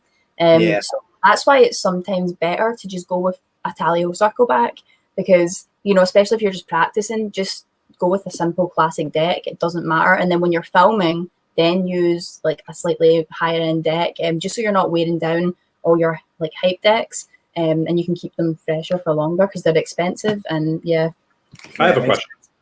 Okay, I have a question. Now, what makes a deck a cardistry deck? Because let's be honest, they're all fucking printed on the same thing. Excuse my language, but I'm up at it. two swears, but like, what makes a cardistry deck a cardistry deck? So I think like with Fontaines, for example, I think it's their cardistry decks because like Zach is associated with cardistry and so is Fontaine cards. You know, if I think maybe if Zach only did Magic, it would not really be seen as a cardistry deck, would it? I think it's because the brand's associated with cardistry. But when it comes to other decks, like you know, the Verts, what's another example? You know, these all these, yeah, Touch, like all the decks with these really like geometric kind of designs, they are kind of seen as cardistry decks because they work in a way that enhance your cardistry and just the design. Like if you fan it, it looks nicer. You know, when you're doing like kind of spinning motions, the cards will just look nicer. So I think it's all down to design usually, or the brand being associated solely with cardistry. Yeah, I think that's pretty much it. Yeah, I asked that question because I think the brand Anyone and the brand Fontaine are geared towards Magic. They all have standard faces. The backs are very plain. You know, maybe not Anyone just because they're usually one-way designs, but for like, and that's what's so shocking to me. You know, and that's why I was so like kind of surprised about the Arrow deck, you know, it's because for me, I'm like, oh my God, that's going to be a dope cardistry deck. And it is a dope cardistry deck, not going to be, but I think it's a dope cardistry deck. And that's the only thing I'm just, I was just, you know, questioning is like, why? Yeah. And I guess it's just because they're cardists and they're not magicians. So their brand is cardistry, you know, even though they don't look good when you're doing packet cuts, they're very plain. Yeah, I know. I've got like a thing for like Anyone Worldwide decks. I really, really like them. And, you know, I'm usually not into the extremely simplistic design, but there's something about those cards that I just really love. And I'm not sure if it's just because it's, you know, it's a cardistry brand and I really like their videos that they make and I really like their cardistry. So because I like their content, I love the cards. Do you know what I mean? So it might be something to do with that. I'm not entirely sure why I like the cards so much because it's not really my like style. But it's got to be something to do with the fact that I just love the actual videos that they make and it just makes the cards look so cool. So I really like the editing style and just the overall kind of vibe that their videos give off. Yeah. What was your take on the Anyone Worldwide deck with the was it the good Oka FaceTime? Face Oka? Yeah, whatever. Yeah, okay. How'd you feel about that deck? You know, I think it isn't something I would use personally, but I've not got a problem with it. Like, if you want to use it, then that's absolutely fine. You know, at the end of the day, it's art. Actually, that deck is much more of like an artistic deck than a lot of other ones that I've seen, and especially with Anyone Worldwide. But yeah, no, it's like I wouldn't personally use it, but I've not got a problem with anyone else using it. I saw when it came out, you know, wait, are we talking about what one is it? Am I talking about the right one? Yeah. Movie deck. Yeah, okay, right. Okay, yeah, I get you. So what else am I going to call it? That's what I call it. I was like, am I talking about the wrong deck here? But yeah, no. No, you're talking about the right deck. Yeah, so when that came out, I read through every single comment because there was so much. It was so controversial. Sorry. And yeah, when I was reading through the comments, there was a lot that I agreed with. There was a lot I didn't agree with. But personally, I don't have a problem with them. You know, I'm not sure how other female cardists like kind of feel about that deck, but that's just me personally. Yeah, for sure. There it is. Face Oka. Kind time. We were both terribly wrong. Kind time. That's what it is. I couldn't tell you the name of the deck, to be honest. So it happened. So Luke, I was like FaceTime. Yeah, dude, I kept coming to FaceTime. Everything's FaceTime at this point. But so Luke actually had a really good question earlier, though. Being that you do your own videography and being a cardist, do you find that it's hard for you to either get the shots you want because you're the one obviously behind the camera as well? Are you very critical on yourself? Like, do you find yourself taking tons of retakes? Yeah, absolutely. I'm kind of like a perfectionist when it comes to things like making videos, and I'll just retake the video over and over and over until it is absolutely spot on. And also when it comes to, you know, like me having to set my camera up on the tripod, get behind the camera, click record, do the move. I really like the style of videos where there's someone behind the camera and, you know, the kind of like movements that they do with the camera and they match it with the cardistry. I just think that looks amazing, and that's the kind of video that I really love. But I don't always have, you know, someone, a cameraman to film for me. So, you know, a lot of the time I do just have to get behind the camera while it's on a tripod. And I think the videos turn out really well, and I'm really proud of like what I come up with. But if I had like a cameraman to film for me, I would use them every single time. Yeah. Makes sense. You just have to be like Chris Ramsey. Yeah. You know what's a good way. You know, I'm a photographer and I do video work as well. One of the things that you could do to get that motion, because that motion, like even if it's the slightest motion, just shows some, you know, interaction with the camera. Yeah. Is you could just, as you're working, instead of staying basically like straight, just move your body, you know, towards it a little, and a little, but even if you lean a little back and forward, you don't have to do it like really quickly. But even if it's like a little, and you're moving just a teeny bit, they're not going to notice that you're moving, as long as obviously you're not, is your whole body. If it's just your hands, and just move yourself rather than the camera, and it'll make all the difference in the world. Yep, definitely. I feel like, you know, in regards to like me editing my own videos, filming them myself, and doing the cardistry, that's something like I love being able to do. The fact that I can do a bit of everything, because it makes the video like entirely my own, if you get me. You know, rather than like me sending it off to someone else to edit. I just love knowing that the content that I've created is entirely my own video, and I created every element of it. So, you know, I really enjoy doing that. Basically, it's probably my favorite part of making video is editing. Definitely, like over filming, I much prefer the actual video editing and putting together the edits. No, that's cool though. I mean, it's good that you can create your own content to allow you to do the editing though, which is really neat. Yeah, so, Bob Shawno does a next level job in editing motion tripod shots. Oh yeah. I mean, Shawno's videos in general are next level. I can't even take that much time and put into a video. It's too much work. You know, Shawno's videos are always just mind blowing. Like I love his stuff as well. Yeah, I agree. He needs to come out with more. Yeah. Well, he just dropped that one the other day on either on his personal account, it might have been in his story. He did a little bit of an edit, not even like a card edit, just like him messing around with like a perfect loop with the Portlandia hoodie at the office, and he was like throwing the hoodie onto a table. And then, his lips table with his, them. Yeah, no, that was so good. I love Sean's work. So cool. Good so stuff. James actually had a really good question as well that just came in, and I think we touched on this a little bit just based on what's up. Yeah, to some extent we touched on it based on like you're just getting into it. But do you find that your creativity is something that you kind of were born with, or you develop over time?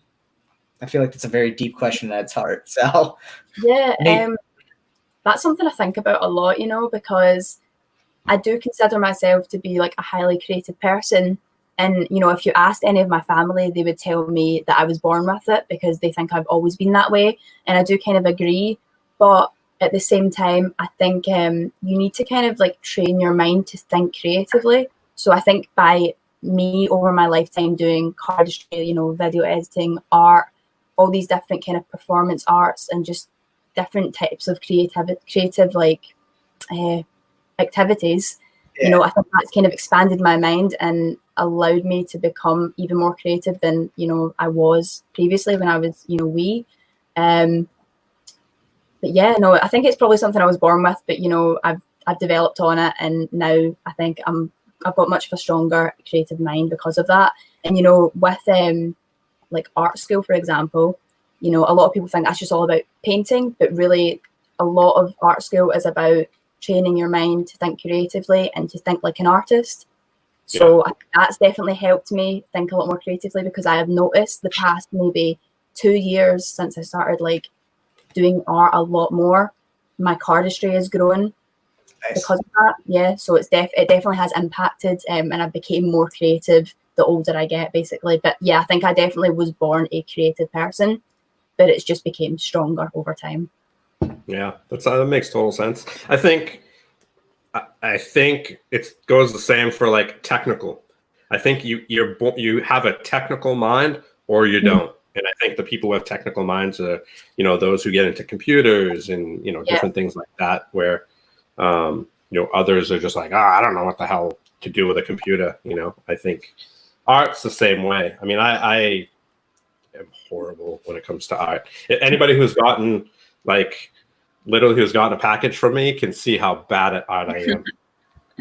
Recently I started to do, telling people to just name anything you want me to draw, and I'll draw it on it instead of, a silly stick figure that I normally draw. I'll attempt to draw something.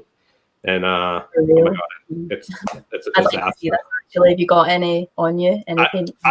I have actually. I'm very proud of this one, to be honest with you. I mean, I've done some of them, and they were a disaster. But this one, let's see if you can get it. I'm sure you can. I did this one. Oh, that's actually quite cool as well. I like it. The fact it's on the back of a card makes it cool. Yeah, very nice. You did it better than I could have done. So nicely done, Steve. It took like 4 cards to get to it, so we won't get into how long it takes me to get some of these drawings. But I've gotten some cool ones. I've gotten like Looney Tunes, and I've gotten like Scooby Doo. I had to draw. Didn't you have to draw an eagle too? Wasn't like that one of the first ones? Oh yeah, I had to draw an eagle. Yeah. I'm not. I had to draw a crab for Lee. Yeah, I'm not good at drawing. That's for sure. Oh, It happens. So I could have sent in a request to be drawn. We'll definitely make it happen. Luke, that's messed up, Luke. Luke said the drawing is better than my attempt at card cutting. Your attempt at card cutting last week was pretty rudimentary. So how's that fan? So one of the questions that I kind of had, and I think this might have actually come from Luke as well, because he was a wealth of questions here. Dude, Luke has a lot of good questions. I'm not going to lie. And I thought this one actually was really good. Have you found, I'm going to kind of amend it a little bit, but have you found that being in the UK, you have a harder time finding people who share your interest in cardistry that you can like meet up and hang out with? And have you ever kind of wished you lived in the US to pursue cardistry more actively? 100%. Being in the UK and doing cardistry, especially being in Scotland and doing cardistry, is a bit like demotivating because there's no one around. I mean, the closest that I've got for Cardist is Scott Black. He's in Dundee, so like I've met up with him quite a few times, and we kind of hosted like a jam that was 2 years ago the other day actually. And that was in Glasgow, and we got maybe, I think there were 6 or 7 cardists there. But other than that, and 2 other times I've met up with him, I've never gotten to jam with any other cardist like in my life. Wow. And yeah, it's a shame because it's something I would love to do, and I've made a promise to myself that I'm going to CardistryCon when it's in Brussels, because it's been a dream of mine since I was 12, or the first CardistryCon was like 2014, I think. But it's been a dream of mine since I was 12 to be able to meet up with a big group of cardists and jam and just like discuss concepts, things like that. And CardistryCon's my kind of next big opportunity to do that. But yeah, no, absolutely. Being in the UK is very limiting when it comes to having other cardists about. You can't find anyone really. Maybe if I was down like in England somewhere, I'd be able to find cardists a lot easier, but in Scotland, like there's no chance. There's just no one really does it. Is there any way of maybe like starting something with like the local, I don't know if you guys have that there. It's something like, it's called the Boys and Girls Club. Here, I don't know if you have something like that. It's where like not so much at-risk youth, but just like youth for after-school programs where they go and they'll have a gym, play basketball, or do different activities like that. Maybe it's something that you can get involved in. If there's something like that there where you can just go in and teach cardistry and magic, I think it'd be kind of cool. Yeah, well, I used to go to the magic circle basically where I live back when I did magic, and I stopped going maybe in 2014, because 2014 to me is kind of like the year that cardistry really picked up for me and I got like super into it. So I like completely stopped with magic. But I do remember when I was at the magic circle, basically I got to like meet up with lots of other magicians, and it's a really amazing feeling actually getting to share what you love doing with other people, especially when it's something that there's not a lot of people that do around you. And it's just an absolutely amazing feeling. And I'm really, really jealous of people that have a lot of Cardists around them that they can just meet up with, like, and just text them, be like, do you want to meet up? Like, that's amazing. The fact that some people out there can actually do that. And I do wish, you know, like I have wished in the past that I was in like the US, just because there's so many more Cardists there, and it would be amazing, to be honest, to experience that. And I really hope CardistryCon, you know, brings that for me. So yeah. You know, you could do like you know, Cam started to do it. He does the hangouts, garden hangouts, the garden hangouts. You could like get a bunch of Cardis together, even if it's like 10, 20 Cardis for like twice a week, like literally twice a week, just for you guys to, you know, get on there. You can learn stuff together. Maybe even have like some sort of like tutorial, like a training type thing for beginners. I think it'll be a cool place for beginners to dive in, where you could actually teach them, you know, stuff. And I don't know, you never know. Yeah, I mean, I've tried to teach people cardistry before. I've tried to teach my younger brother cardistry, and I feel like it's just something that, like, it's so difficult to get started with and frustrating that you really find people kind of sticking with it for long enough that they become like kind of like ambidextrous when it comes to playing cards. You know what I mean? Yeah. So yeah, I would love to teach it, but you know, I just find it quite hard to find people that have the same motivation for it. But if someone approached me and was like, show me something, I want to learn this, I would like tutor them along the way. Do you know what I mean? Because it'd be amazing to have someone else like in person that I can meet up with and do cards with. Yeah, for sure. I'll be down to learn stuff. I'm terrible. I'm terrible. I mean, listen, I struggle to do like Charlier cuts still, so it is what it is. But dude, but your fan is getting bombed though. Yeah, but that takes so much time now. I'm so tired. Like it'll be like 1 o'clock in the afternoon. I'm saying your thumb fan is getting. Oh yeah, my thumb. Yeah, well, not with this deck here, but I'm getting there. We're doing better. Yeah, at least your deck fans. When I was looking, you know, I said earlier that I've got like 300 videos on private on my YouTube channel. Yeah. So I was looking through them like a week ago, and I found this one video, and in it I do this. Oh, nice. I do 2 Charlier cuts and like 1 in each hand, and I remember at the time like being so excited, like thinking that I'd like posted the best video ever, and I was just so excited about those 2 cuts because it had taken me a year to learn. And that's what I mean by when you start cardistry, the absolute basics are so difficult to learn because, you know, you're just not used to using your hands in that kind of way. But once you do learn and it becomes more natural to you, muscle memory kind of starts to kick in. And when the muscle memory starts to kick in, that's when you kind of find yourself actually creating more of your own stuff. And it just becomes more natural to you. So, yeah. So, and I think one of the things, like when I first started like getting involved in the community a little bit more, probably a couple months back, someone made a post about like their journey learning the Charlier cut. And I think one of the interesting things I saw about it was like, they were like, this is like what your hand, like the spread of your hand is with before you start. And then like 3 weeks later, how they could like stretch their fingers was so much more because your ligaments and everything kind of get used to the movement. And like you said, you know, it really is just a matter of like, theoretically you could know how to do it, but you can't do it physically because your body just hasn't adapted to that point yet. I mean, I think that is, frustrating when you're trying to do it, but like scientifically it's so cool to think about. Like your body actually adapts to allow you to do cardistry. Like that's amazing. It's crazy. Actually. Do you remember who that was? Luke wants to know who that was. I'll have to think. It's been again months. I'll see if I can remember. If I do, I'll post it in the comments. But yeah, I wish I do remember because I'd love to like shout them out and be like, hey, check out this post. I'll think on it, Luke.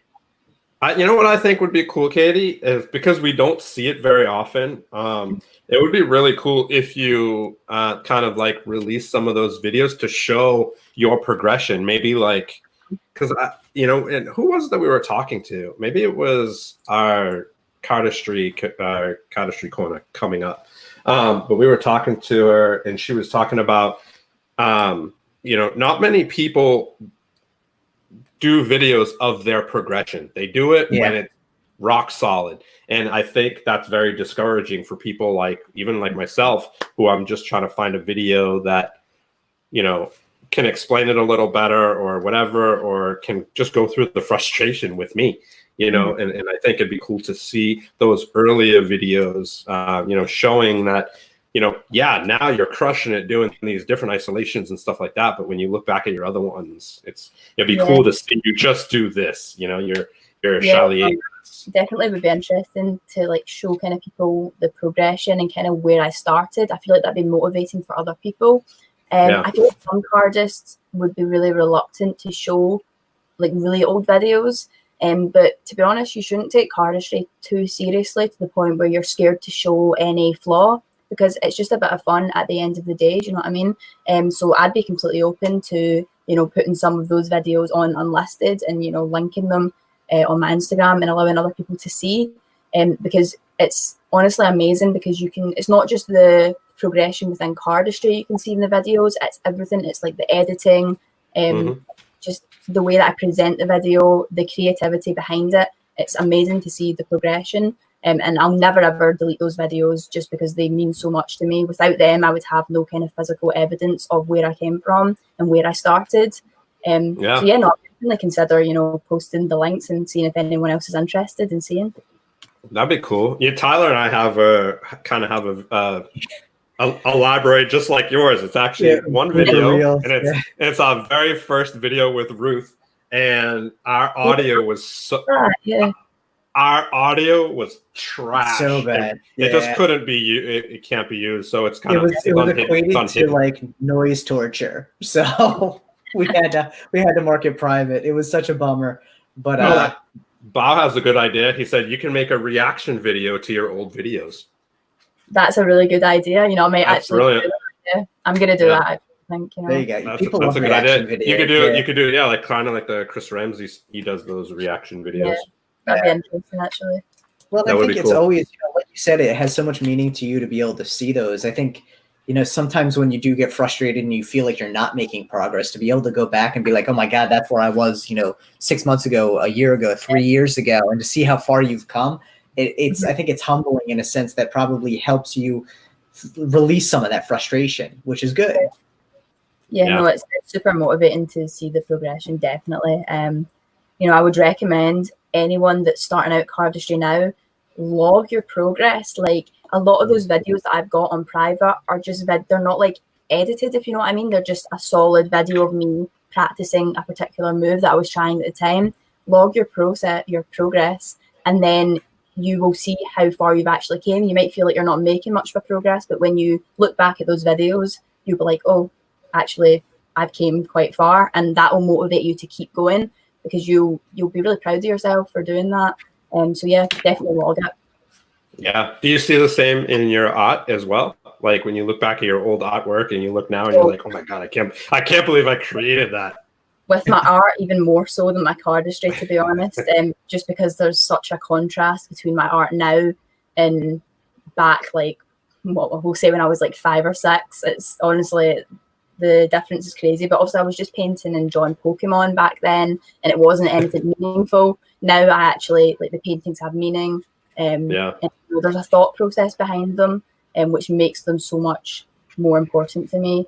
But yeah, seeing the progress and your work, no matter what it is, if it's cardistry, art, anything, you know, it's something you should definitely log. And yeah, I have my Facebook page with all my old photography up there, and every once in a while I go and look at it and I'm like, good God, I was so bad.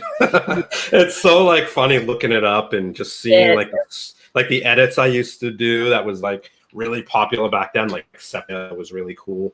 And it's just so bad. I look back now and I'm just like, oh my God, it was so terrible.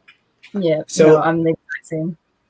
So I think that the chat has actually flooded with questions since the mention of Pokemon. What is your favorite Pokemon? Oh, okay.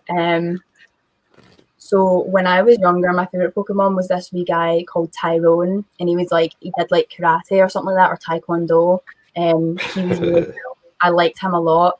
But now, I mean, I like Charmander. He's just classic, isn't he? He's a cool wee guy. I don't know anybody you're talking about. Pokemon's a little before Steve's time, but it's all right. Before my time, it's after my time. After your time, yeah, there you go. Yeah. For anyone that plays Pokemon, so the first Pokemon game you get to choose between Charmander, Bulbasaur, or Squirtle.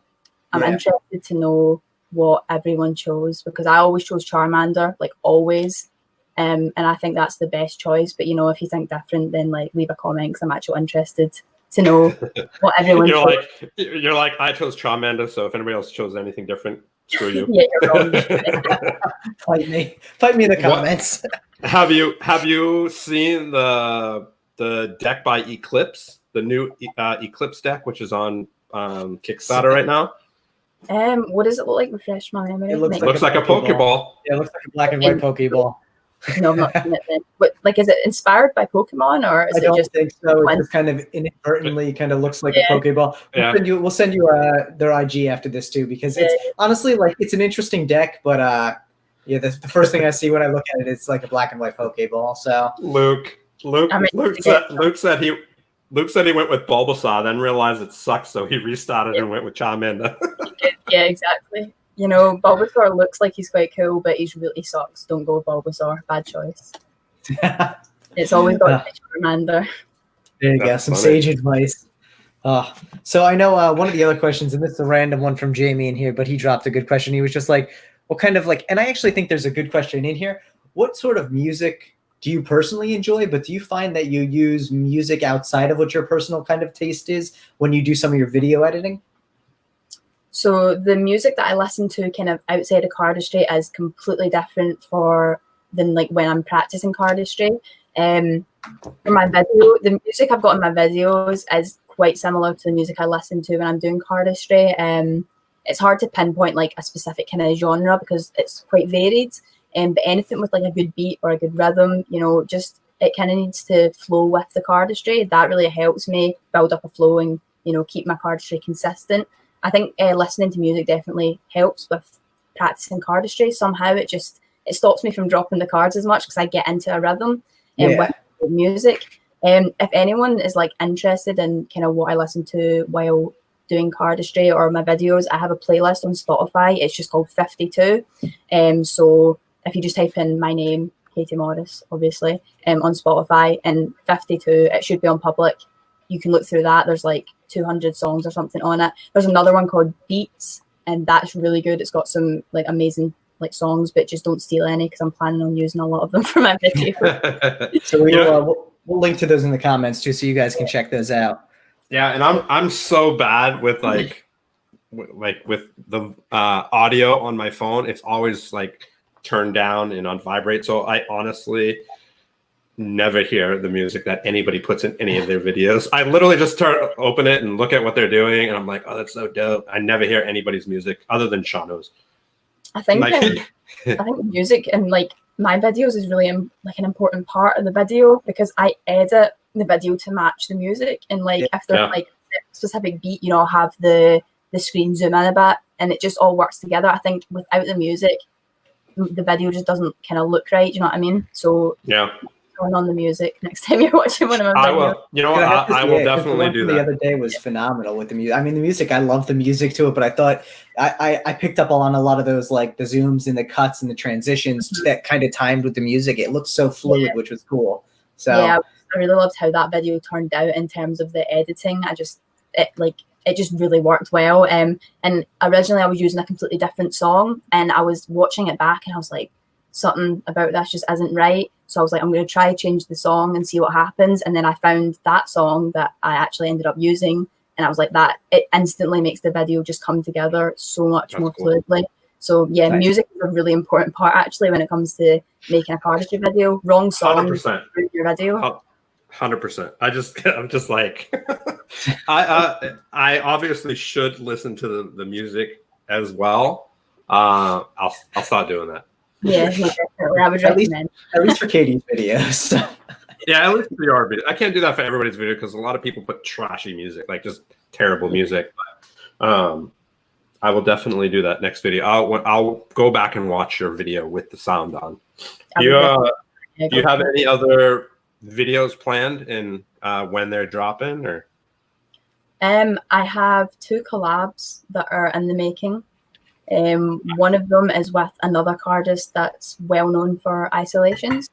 Not going to give away who it is, but that you'll probably kind of be able to guess. It's a good friend of mine, so it should be a good video. We've got kind of a good plan for it ready to go, and I'm going to be filming that soon. There's another collab that I've got all the filming done for, and it's not me that's editing it, it's the other guy. So he's doing that like kind of now as we speak, and hopefully that should be out soon. So yeah, I should have two collabs coming out, and I plan on keep pushing the content that I've been creating recently. I really want to keep pushing that higher quality video and making edits, because that's what I really like doing in Cardistry, is creating moves and then making these really fun edits with them. Yeah, nice. You do a great job. Definitely keep it going. Thank you. And I think that's one of those things too, as you get good with the video editing and you continue to improve that, that's something that's a transferable skill to anything you do, which is amazing. So yeah, yeah, that's not a wasted skill, Oh man. So I know actually this is another Luke question, but god damn. Luke come on, people. Questions. Dude, every single week Luke has bomb questions. You guys, let's really try to get some other questions in here. Guys. So no, this was actually one he pre-submitted too. So not only does he drop a ton of questions in the chat, he pre-submitted like 6 questions. And I think this is a good question. We've discussed this with other cardists in the past, and it's one that I like to kind of hear what their thoughts are. Do you think that at some point in time, whether it be 10 years from now or a year from now, cardistry could potentially get the same sort of following that Magic has? In 10 years' time, yeah, I think that's probably possible, to be honest, because if you consider how much it's grown since, I'm going to say 2012, just because that's when I started, so that's 8 years. If you consider how much it's grown since then, if you go another 10 years into the future, I think it's highly possible that, it could be on kind of the same level as Magic. It really depends on what happens in the next, coming years with cardistry and how much like exposure it gets. But I think of these like big brands, big cardistry brands, Fontaine, anyone worldwide, I just think that they really help to push the art form out there and make it bigger. And if they continue with that, and as more brands are coming up, and they are quite a lot, as these brands keep coming up, just more and more people are going to be exposed to it. And who knows, I was thinking about this the other day, possibly cardistry will become like a live performance thing in the same way that Magic is. Like you'll get on stage and do cardistry. I don't think I could do that. It would be really nerve-wracking dropping the cards in front of everyone. Possibly it could become like a actually live performance art at one stage if it got as big as Magic. But yeah, to answer your question, yeah, I do think that's definitely possible 10 years in the future. I'd love to see what that would look like, because I think it would be interesting. And like you said, the live performance aspect of it, like it's funny because I could also see people building on that like anticipation or that like fear that they're going to drop a card, and like playing on the audience with it, where like it looks like they're about to drop a card and everyone's like, oh, and then like they don't drop the card and everyone like claps and everything. Like all that building up the anticipation and the emotion there is really what I think the live performance is all about. And cardistry really has that ability in an amazing way. Absolutely. So, definitely. I think it definitely. Go ahead. I was saying that there's definitely that kind of potential there where, the live performance could have the audience about like waiting on something to happen, and that would just make it so much more intense. But I do feel like if cardistry did ever get to that point where it was performed live, I just think that would be so much kind of more difficult to pull off, because I feel like, if you do a magic trick, you're going to practice that so many times. But like with cardistry, obviously you'll practice it, but you never know at the end of the day, your finger could slip, a card could fall. Your cards, you know what I mean? You can't have 100% control of them at all times. There's always a slim chance that something's going to happen or go wrong. So I think that would be really nerve-wracking. I don't think I could do that, to be honest. Yeah, I think the best way to do it, for it to be such like something that the audience would be really into for more than like 5 minutes, I think is like definitely getting, kicking involved, like in how people are kicking cards and hitting off their elbows, like all that. Like, I think there definitely has to be like a next level type cardistry stuff where whether it's you're putting magic into it as well. But I think for me, at least, I think, there's some great things that people are doing with Cardist, like with cards that are like crazy with their hands, but it takes so long to get into that like hold or whatever the move, whatever you want to call it. See, I'm not a fan of moves like that. Sorry, continue. Yeah, me neither. Me neither. Yeah, I like moves that they flow and they're smooth and consistent. I don't like the kind of long setups, and I don't like moves that are like kind of choppy. You know, things like that. I like a nice fluid packet cut or like a mind-blowing isolation, but it's performed in a way that is like perfected. So yeah, that's kind of what I like in terms of cardistry. I'm not a fan of the kind of getting into you know, like a display or something like that. Same as you. I agree fully.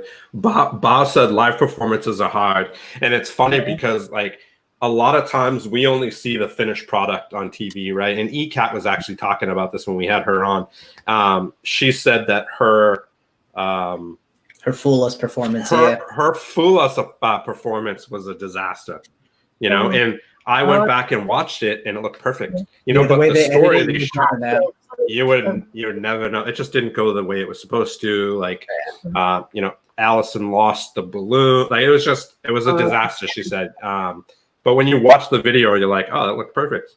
You know, it's just anything can happen in performance, especially when it comes to like, I mean, even like putting a card in the middle of the deck and you're doing something that you've done 1,000 times. It literally only takes that one time for it not to like go wrong. Yeah. I think magicians can be quite skilled and like kind of diverting something when it goes wrong and like creating like a distraction as if it was meant to happen. And I think that's something Cardist would need to kind of work on too. If it were ever to become a live performance, they would need to have things to fall back on if it did go wrong. So yeah, no. Yeah, so now, I agree. So one of the things I think, you know, also towards the idea of getting cardistry out into the community, have you seen the Cardistry game that was just released by Biz? What are your thoughts on that? I mean, honestly, I think it's interesting, but like, what do you think about the way he's kind of building it out into the community? I think it's super cool. I love the idea. Obviously, when I first saw it, I thought it was a video game. I was like the cardistry game, and I was like, that sounds amazing. But you know, a card game's equally as cool. You know, I think the way he's like presenting it and with the comic, I think that's so cool, and I love the artwork. Obviously, being into art myself, I can really appreciate that. It's something I'd like to get my hands on too. I've not yet backed it, but I probably should, to be honest, because I would like to have a deck of them. Not like I've got any Cardist to play it with in person, but maybe one day. No, I think that's a super cool idea, and Biz is doing like an amazing job of promoting it and creating the artwork and everything. It's really good. Yeah, Tyler, I think you and I should get it, and we should do a battle. God. It wouldn't last one round. It wouldn't last one round. We should do a battle. It'd be such a disaster. It would be such a disaster. Yeah, it'd be fun though.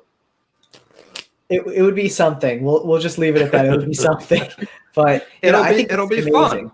Well, and I think trying to make cardistry more accessible through that way and making it more of a game than like.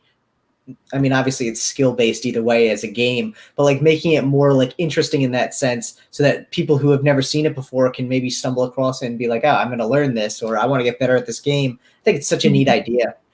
It is a really neat idea, and we need things like that in the community to allow it to grow. Do you know what I mean? Like we need ideas that are out there creating things like cardistry games, things that people haven't thought of before. And the more of that the community creates, it just is going to make cardistry blow up even more and more and become more towards mainstream. I'm not sure if cardistry will ever be mainstream. I don't think it will get to that point. It will always kind of be something a bit unique, but it will definitely grow, especially with the way the community is aiming right now and kind of heading. So, yeah, that's for sure. And so what sort of things, I guess, you know, we've obviously discussed you being on the Power Positivity and other kind of things you've tried to do to build out the community yourself. What sort of things do you have planned for the future, if you want to share, that you think would help kind of continue to grow the community?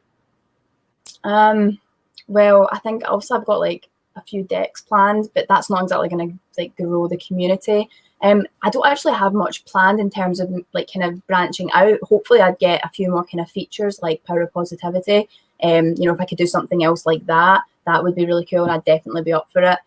Just because I really love kind of spreading the word and talking about like my creative process and cardistry in general. But I don't have anything kind of like planned out solid for that. But I should probably work on it actually. So yeah.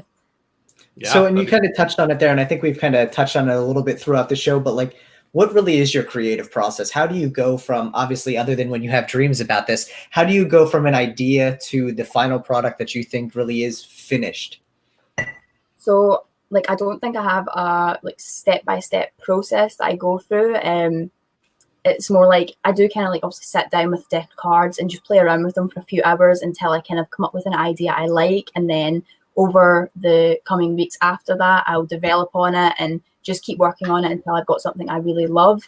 But something that I've spoken about before, you've probably heard me talk about it on Instagram, is like thinking outside of the box.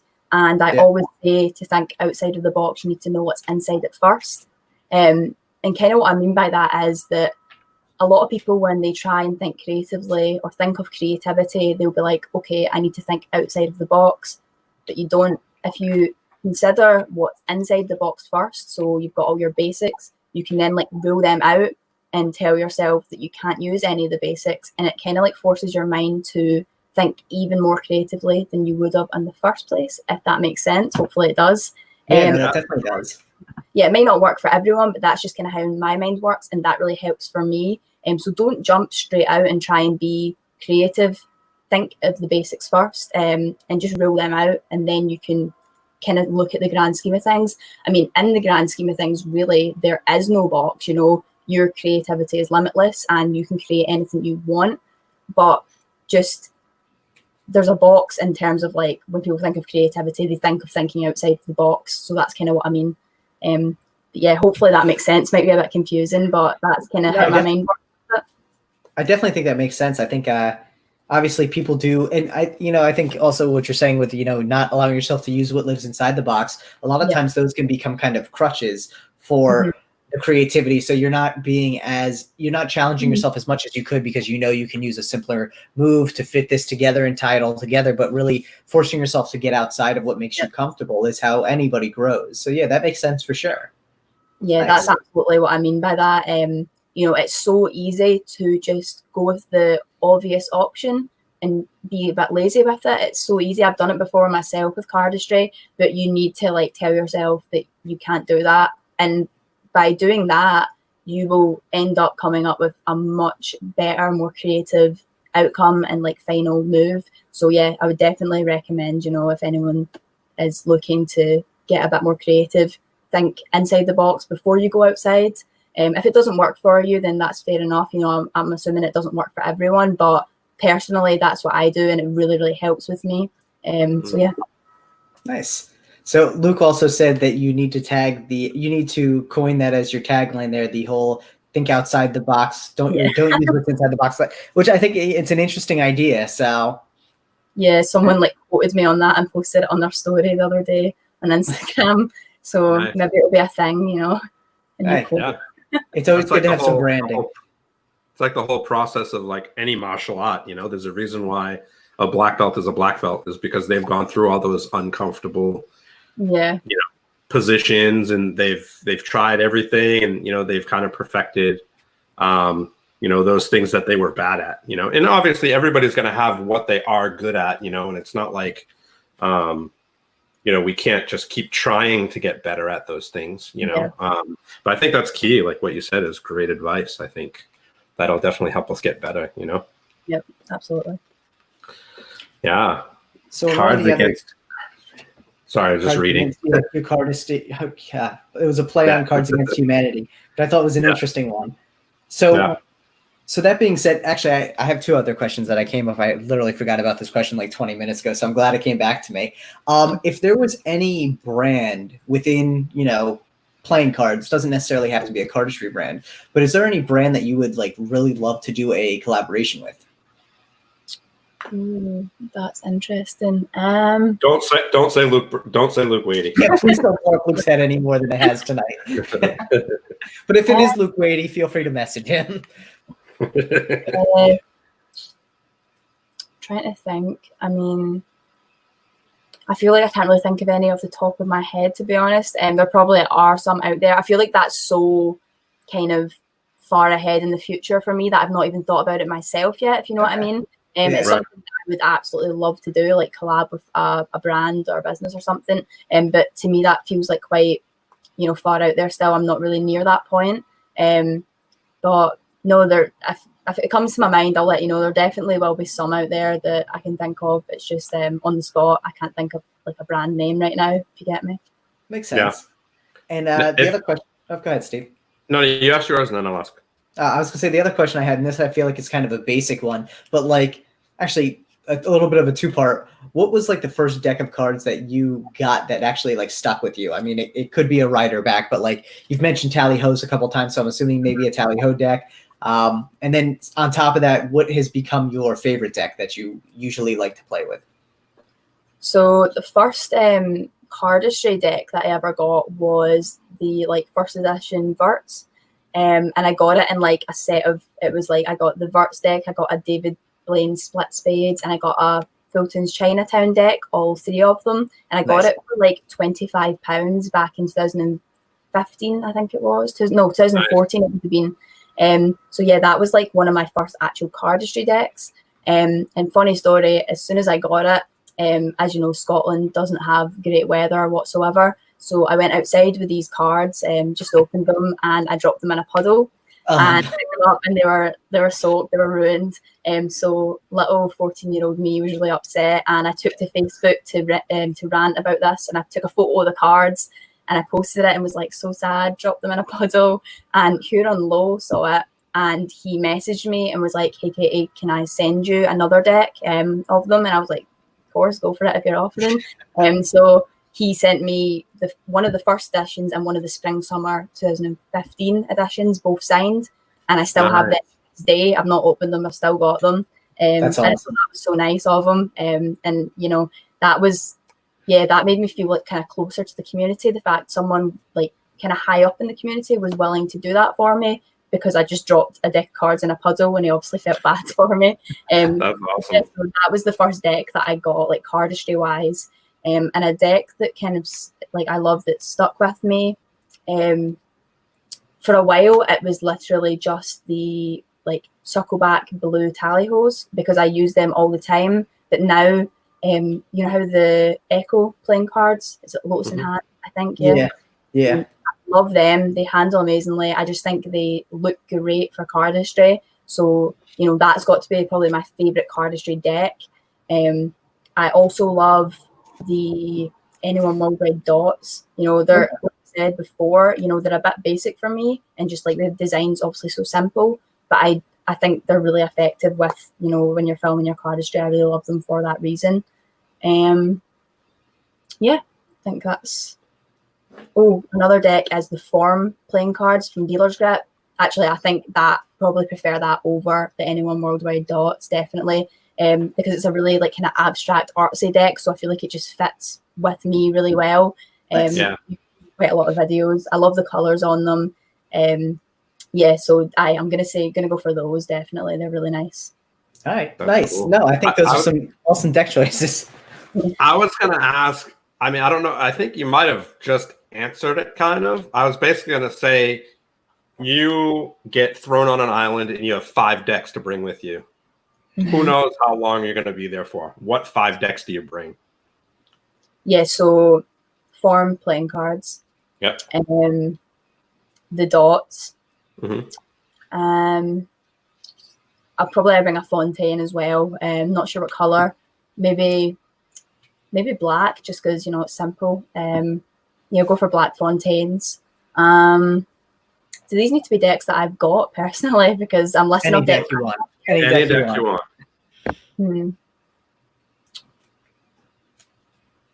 I said the Echo playing cards, didn't I, already? I think I said them. Echo? No, okay, so Echo again. Yeah, Echo. 4, you have one more. It's a hard one. Do you know, I really like all of like the souvenir playing cards from Dealer. They did like the USA flag, I'm pretty sure. Like I think they did that, yeah. I love those. Just all the souvenir playing cards, like I love them. I would take 5 of those, to be honest, just because I think they're so cool. I didn't Yeah. get any myself because I missed out on them. They sold out too fast, but I really, really love them. Yeah, I'm sure they have them still. They're just keeping them in their vault. This round is sold out for now. Yeah. Yeah. And I do have to say, I think, the idea that we mentioned earlier about you, thinking about doing tutorials, looking through some of the questions people asked ahead of time, there were actually a significant amount being like, any advice for learning ISOs? Can you make a tutorial on your own flourish? Like, a lot of people are interested in the tutorial idea. So something to potentially consider there, because I think a lot of people would be interested not only to learn other moves from you, but also I think, you've got such a creative process with some of this stuff that I'm sure before you know it, you're going to have tons of moves that you have fully fleshed out yourself that you can show other people, which would be cool. Yeah, definitely. I'm absolutely going to consider, making a tutorial maybe for like an isolation or a packet cut, something like that. I've got quite a lot of content, I feel like, and a lot of moves saved up that I could make a tutorial for. So yeah, I'm definitely going to look into that. I feel like it would get quite a lot of people interested in learning. That'd be cool. Yeah, that'd be rad. Nice. Well, Cool. If any other questions from the audience, or Katie, was there anything you wanted to kind of touch on before we wrap things tonight? I think we've touched on everything. I had like a list of things. Let me just double check, make sure I've covered everything. Okay, yeah, no, we've spoken about pretty much everything on my list of things I wanted to talk about. So yeah. Well, I'm glad to hear it. I had a list also, so I'm glad we're on par there. But Mareski just asked what's your playlist for Cardistry. So we did discuss that earlier. We were going to drop links in the bottom to her two Spotify playlists she has. So make sure to check those out in the comments in the video. But Katie, we are so glad you made it on tonight. Again, we were really excited to have you on. And I have to say, this has been an amazing episode. I loved hearing about just your creative process as a whole and the art you've done. I really look forward to seeing where you go with the ISOs. I think there's a lot of potential that you have in mind there that's going to be amazing. So thank you so much. Amazing input. She had such great logic and input, and I think this was a really cool episode that people will gain so much from. Yeah, absolutely. I really enjoyed it. Thanks for having me, guys. It's been fun. If anyone takes anything away from this video, just remember, don't be creepy. So yeah, guys, no creepiness. You heard it from Tyler. Yeah, don't be creepy in the DMs. We're gonna start calling all you guys out. You're all gonna be called out. So be nice. We want this to be a safe and inclusive environment and community for everybody. So remember, be on your best behavior. Think twice before you send ridiculously creepy things. And again, Katie, thank you so much for being on. We really had a blast tonight. Thank you to everyone who tuned in and asked questions, Luke, and who really, had a lot of good feedback there. So thank you, everybody. Make sure to like the video and subscribe to the channel if you haven't already. And also go pick up an Arrow deck because they're amazing and they really are the best Cardistry deck of 2020 so far. So go take a look, guys. Thank you so much, everyone, and good night. No. Thank you, Steve. We missed it last week, and yes, I was literally about to click the button, so thank you, Steve. I also need to write myself a reminder on this. Next week, we're actually going to have Jeremy Griffith on. You may know him as Los Angeles. So make sure to tune in, guys. Next Thursday, I believe it is July 2nd at 8 p.m. Eastern Standard Time. Can't wait. It's going to be an awesome show. One more thing. Before we go, we have a special event coming up this weekend. Tune in to our... Have we locked in a time for this? 95%. Okay, so yeah, keep an eye on the Instagram. We're almost there. Popping up Saturday or Sunday, so keep an eye out. Ideally Saturday, but we'll see. So thank you very much, guys. Thank you again, Katie. And everyone, have a nice one.